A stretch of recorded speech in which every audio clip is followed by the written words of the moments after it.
n'ibe a na-akọrọ ebe ọ na-adị Igbo n'ibe a na-akọrọ ebe ọ na-adị ụmụ Igbo n'ibe a na-akọrọ ebe ọ na-adị unu anụgonu m Igbo n'ibe a na-akọrọ ebe ọ na-adị onye Chukwu mere eze ya lote nwanne ya maka gịnị aka niile na-ararọ gị ra Chukwu gozie gị biko lote nwanne gị ọ dịlị mmadụ dịlị bi ya ụwa niile ga-adị mma ilo na sị na anya ụfụ ga na n'ezie nye aka njikwo ka onye nwere omelu nwanne ya na nugo egwu ka mụ na-eti n'enu nye aka njikwo ka onye nwere omelu nwanne ya anyị agbanwe eze gịnị ajụjụ ka nna jụ n'enu nye aka njikwo ka onye nwere omelu nwanne ya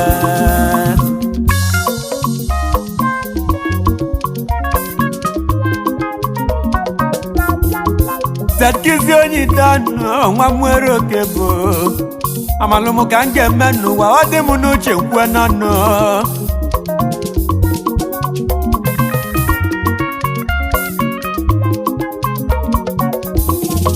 akalaka onye na-edu onye una n'ugo n'umo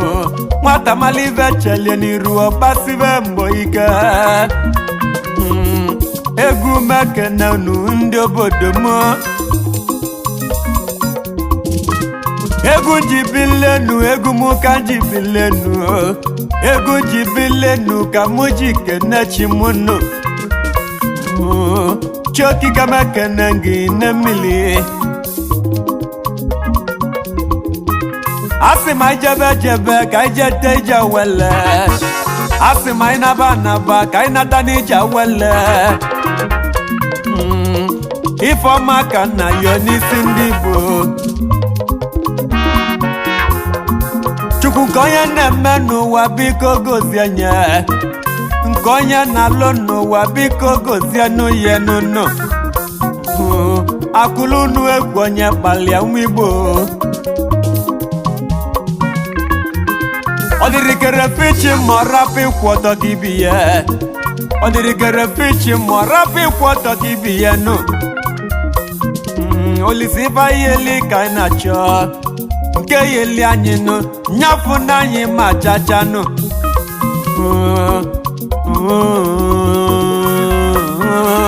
alele ka mụ na-ebeluchi m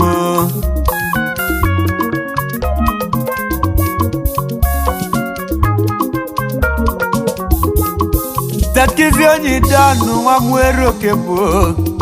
anọ m na hip hop nọdị na high life egwu bụ egwu ibe wedela ego bụ ọlụ ndị obodo m n'ụlọ egwu m Igbo n'ibe a na-akọrọ ebe ọ na-adị Igbo n'ibe a na-akọrọ ebe ọ na-adị ụmụ Igbo n'ibe a na-akọrọ ebe ọ na-adị unu anụgonu m Igbo n'ibe a na-akọrọ ebe ọ na-adị onye Chukwu mere eze ya lote nwanne ya maka gịnị aka niile na-ararọ gị ra Chukwu gozie gị biko lote nwanne gị ọ dịlị mmadụ dịlị bi ya ụwa niile ga-adị mma ilo na sị na anya ụfụ ga na n'ezie nye aka njikwo ka onye nwere omelu nwanne ya na n'ugo egwu ka mụ na-eti n'enu nye aka njikwo ka onye nwere omelu nwanne ya anyị agbanwe eze gịnị ajụjụ ka nna jụ n'enu nye aka njikwo ka onye nwere omelu nwanne ya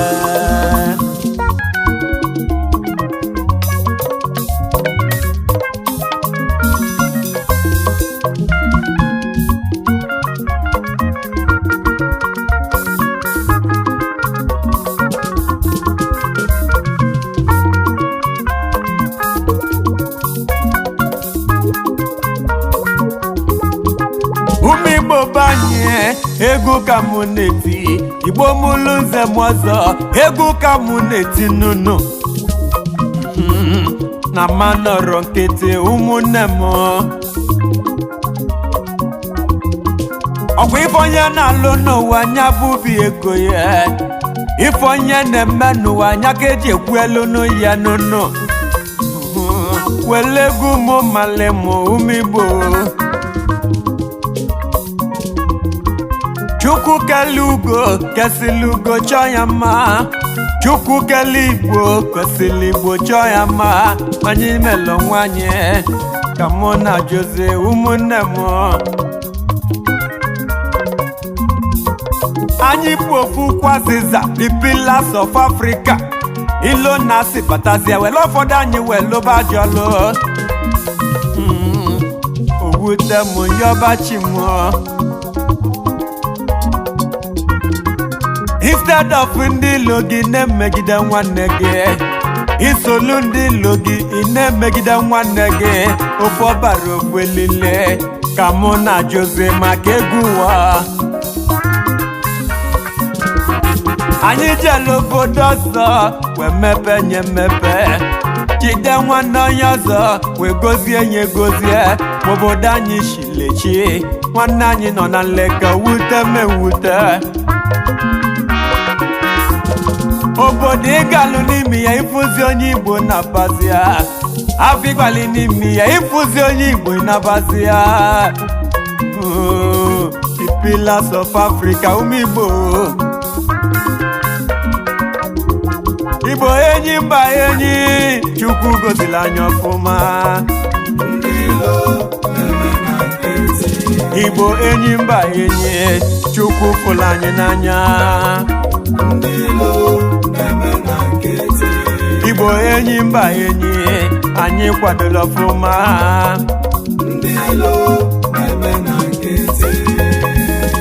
Igbo n'ibe a na-akọrọ ebe ọ na-adị.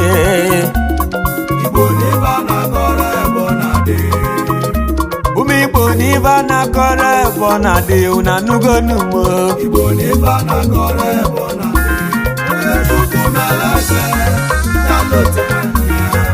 Maka gịnị?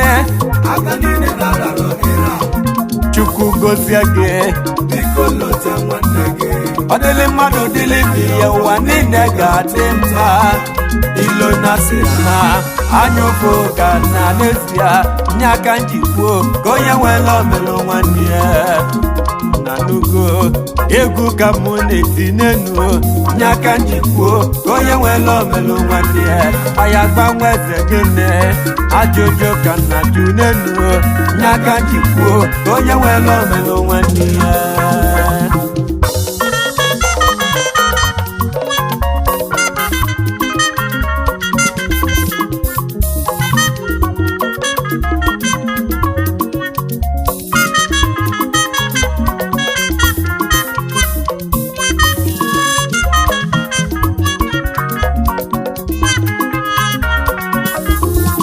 Akụnụba na-enwe nwe anyị bụ nọmba 1.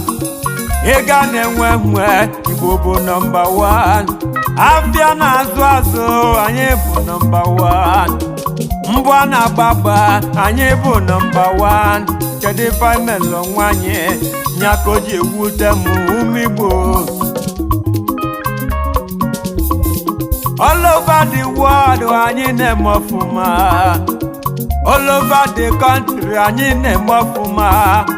Ọlụ aka Chukwu, ọ bụ Chukwu na-eme ya n'isi Igbo. Panachi anyachi ma anyị ka be m ọfụma. Panachi anyachi ma Afrịka bụ eluju afọ. Ya gbanwe eze gịnị ka njụa n'ihe. Setizi onye dọnụ nwa nwere okepụ.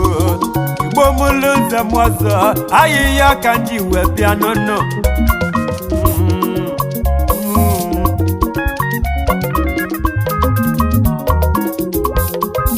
Ama m na nyọyịyọ na m ga-ayọtazi.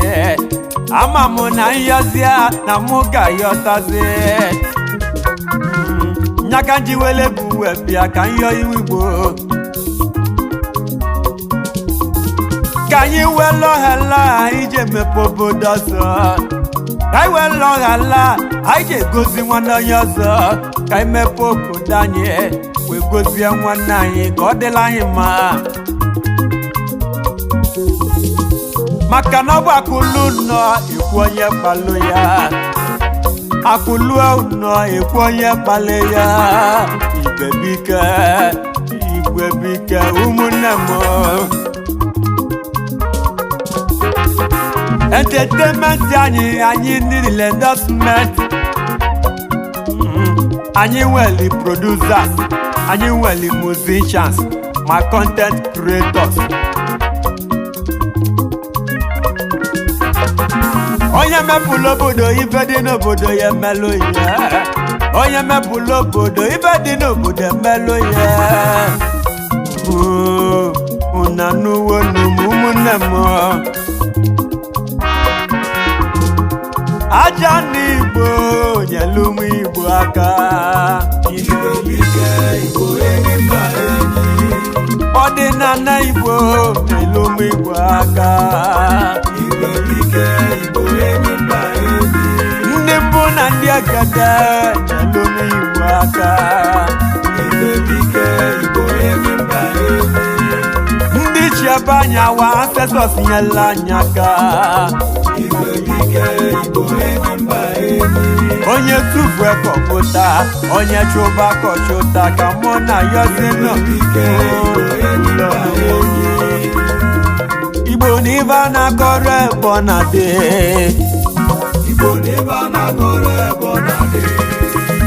ụmụ Igbo na ibe a na-akọrọ ebe na dị una nugo n'ugbo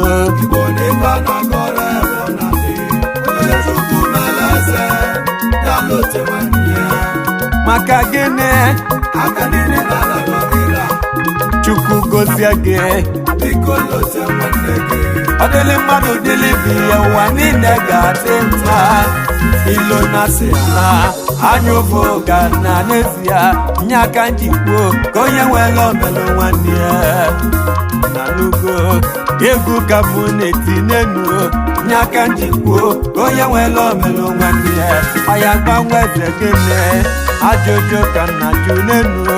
nye aka njikwo ka onye nwere omelụ nwanne ya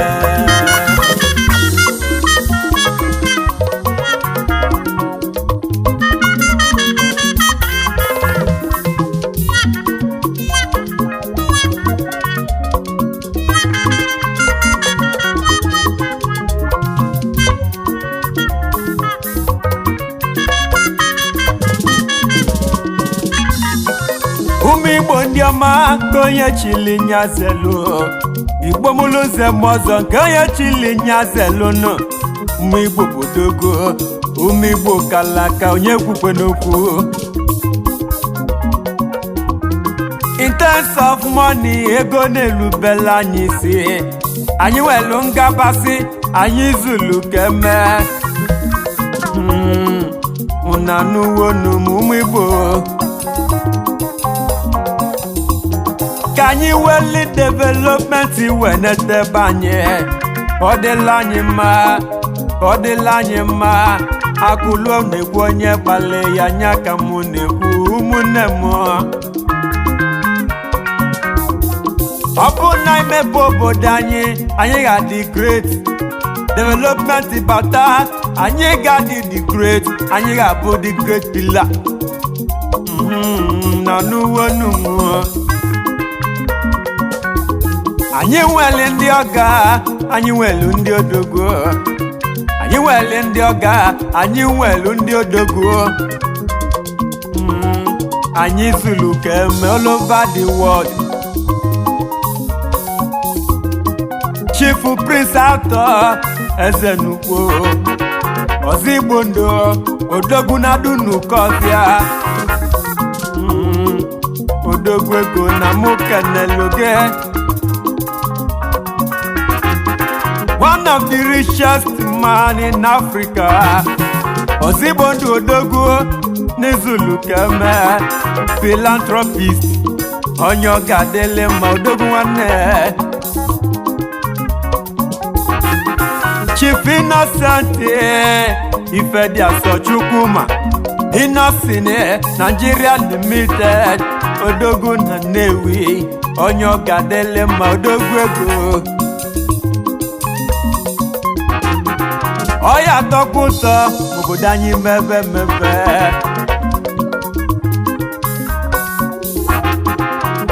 Chief Sir Paul Chukwuka Chukwuma onye chi na-asọ ọnwa guloba onye mwere oke bụ nwanne onye ido na mụ keneloge Ekeneze bụ igwe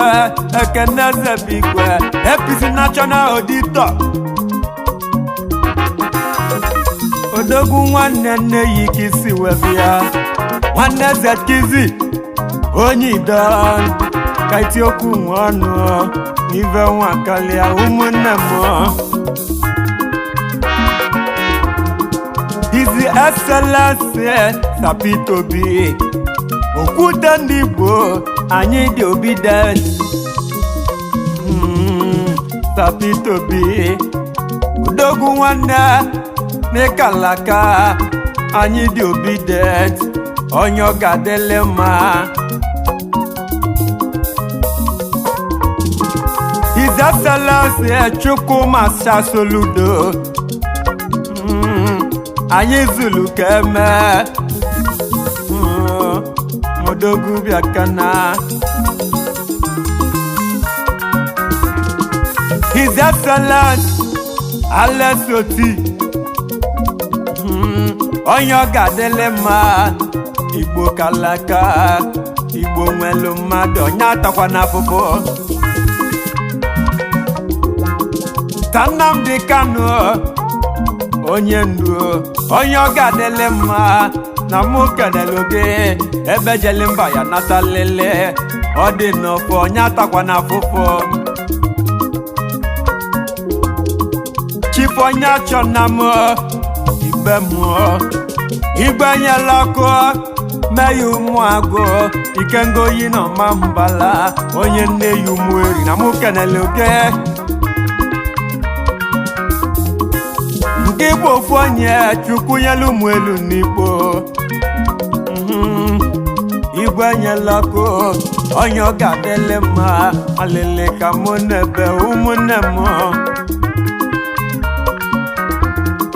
Chief Obi na ihe bụ Obi Kubana ọkpọle Yanki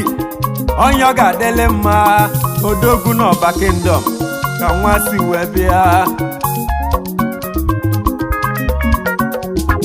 ụmụ Igbo zulu keme ụmụ Igbo dị capable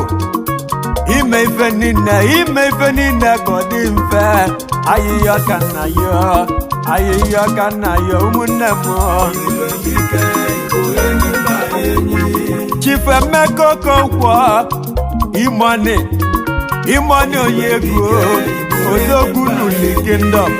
onye ọ ga-adịle mma Imoni odogwu nwanne Chief Emmanuel Ụbadigbo oge na-amasị odogwu nwanne mkpume mmiri Power General odogwu ego Chief Chris Ụba ndị ọ ga-adịle mma anyị kwuo nne ya lọte mmadụ kalịla kalị anyị na-emesi ike Igbo bụ dị pila ọhaneze ndị Igbo both home and abroad ọhaneze ndị Igbo home and abroad eti okwu nwe ọnụ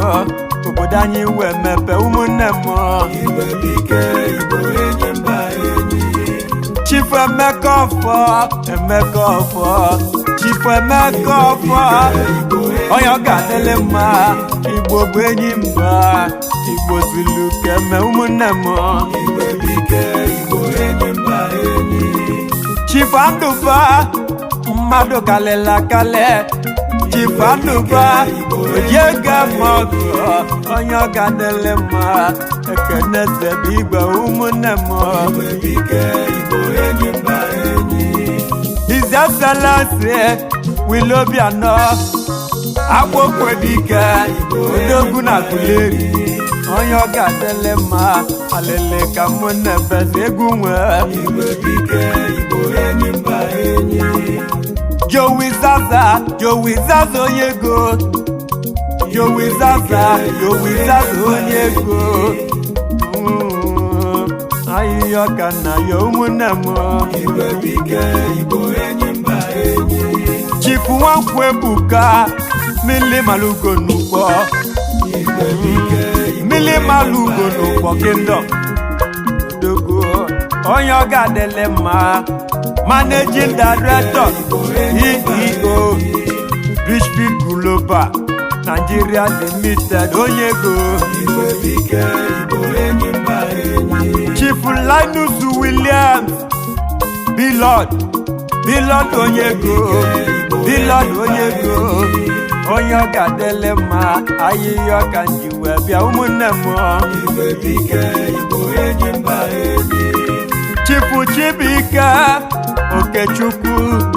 Cubana Chief Priest ndị ọ ga-adịle mma anyị nwere mmadụ anyị na-emesi ike ụmụnne m Chief Sa Egbune Okechi onye Ibala second onye Ụmụere Okebo onye ọ ga-adịle mma chairman na mụ kenele oge mmanwụ ego Obududekwe ọchịagha Igbo niile Obududekwe ọchịagha Igbo niile onye Ụmụere Okebo nwanne gị na-ebe akwa egwu ụwa Chief Patrick Chinwụba Ikada Ntejabọ onye ọ ga-adịle mma Ikada onye Ntejabọ onye ọ ga-adịle mma Ikada nwanne EEO Joyville Hotel and Suites Amadiaba Ikada onye Ntejabọ alele ka mụ na-epe ego ka mụ na-eti ụmụnne m His Royal Majesty Saben Emeka His Royal Majesty Saben Emeka Igbo Kebo second onye ọ ga-adịle mma na mụ kenele oge Philip Ijeoma High Star General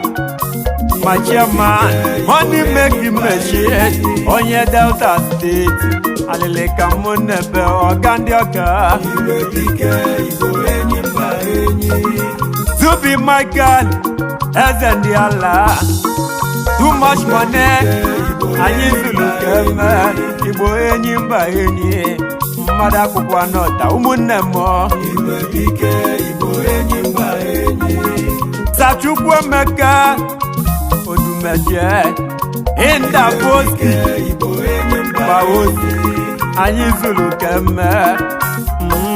alịlegbuo m Samadamond Okechi onye ọ ga-adịle mma Sadamond Okechi odogwu na gụle arụmụ na nsọmkpale ọganyala obi ọcha nwanne m Chief Anisọba Ikegbune m Alaja na Chilevi onye Mbedumweri onye ọ ga-adịle mma oji simenti m ọgalaji Ebu chairman Sachikelue Hyper TSO King of Money Ebu Tepanswa ya odogwu na-emesi ike chairman Chief Doctor Chidozie Nwangu Akwọkwụkwụ na ba akwa na-etiwake William Van BBB odogwu ego anyị zulu keme anyị zulu keme anyị zulu keme anyị zulu keme Igbo ka ịkpachapụ n'anya n'ive nwa kalewo ụmụnne m nene ọga ndị ọga ọfọma nwa solu ọfọdọ ichere na Central Africa onye mụ atụolu ọmasị ogidi odogwu ego ọgala obi ọcha ijere na Central Africa setizia kenege alele ka mọnyebe ụmụ Igbo ka iti okwu nwe ọnụ ive nwa akalewo ụmụnne m Antoni Chukwuma eze ego, Antoni Sunday Chukwuma eze ego, eze mmone nwanne Onyi donu na mụ keneluge awụwa nwanne m gịnị ka kwuo awụwa nwanne m onye amịbịa ka na egwu anya bawo n'iru akwụkwọ onye ya ekwuzi ka njozi anụ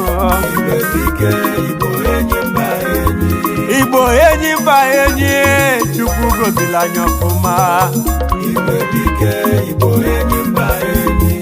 Tetizi Onyi don nwa mwere oke bụ egwu ka na-ete ụmụ Igbo mọlọmọ kedu n'ife anyị mabana wesozi anya nli ka mụ na Josene enjini Obiroyce aka n'alụ egwu Ekenezebigwe Ekenezebigwe egwu ya na ka ọ dịzi anụ mgbe ọzọ Igbo n'ibe a na-akọrọ ebe ọ na-adị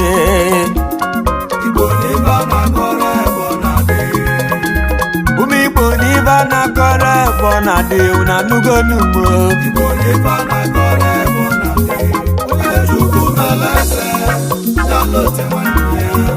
maka gịnị Chukwu gozie gị ọ dịlị mmadụ dịlị bi ya ụwa niile ga-adị mma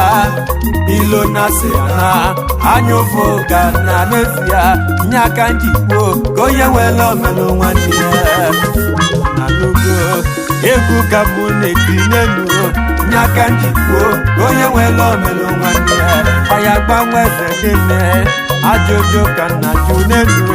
nye aka njikwo ka onye